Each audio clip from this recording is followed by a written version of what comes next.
Kaibigan, welcome back. Kagagaling ko lamang sa aking optometrist at dinilate nila yung mata ko. Kaya lahat maliwanag.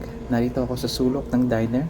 Isa sa mga paborito kong diner dito sa Ontario, sa Canada. Dapat dapat ando ng front no ando ng harapan ng malaking bintana. Dapat nandito ako sa tapat ko. Pwede ko pala i-flip to, no? Nalilimutan ko. Dito dapat ako. Pero I wanna make sure na maliwanag, hindi against the light yung camera. Black coffee. Kilala ko rito yung mga waitresses. At matagal na kami pupunta dito, maliliit pa yung mga bata.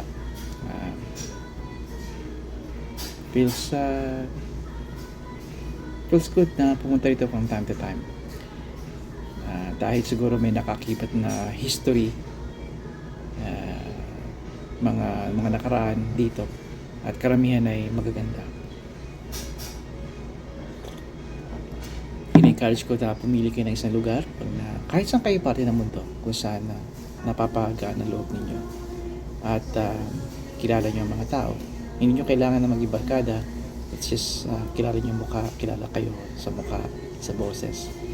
At it's good to connect. It's good to connect with others. Sa mga, hindi lang sa pamilya, sa kaibigan, kundi sa mga communities ninyo. Local communities. Support your mga restaurants at even mga hardware stores at mga shops, auto shops, even bike shops. Speaking of bike shops, madadalas akong magbisikleta. Kailangan ko lang ma-arrange yung mga kailangan ko, even side mirrors. Nasa punto na ako ng buhay kung saan hindi na ako reckless, or at least I'm trying not to be reckless sa kalsada, lalo pat bisikleta ang hawak niyo.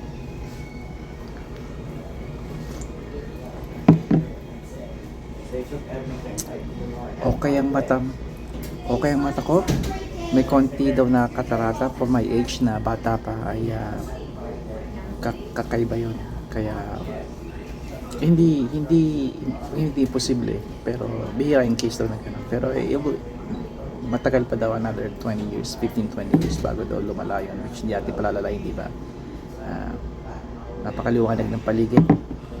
Wala akong makitang image, at I just wanna wish you all a happy day, happy weekdays. And again, kung hindi niyo ako makikita, happy weekends. At maligayang sana'y napapagdiwang ninyo ang paggunita ng independence, ang pagsilang ng independensya ng ating bansa ngayon ay June 12. Sana'y gunitain natin ang ating mga bayani, bigyan sila ng respeto, at ipasa itong mga magigiting na mga kwento nila sa ating mga anak at kapwa-apukan. Hanggang sa muli, kaibigan, padayon.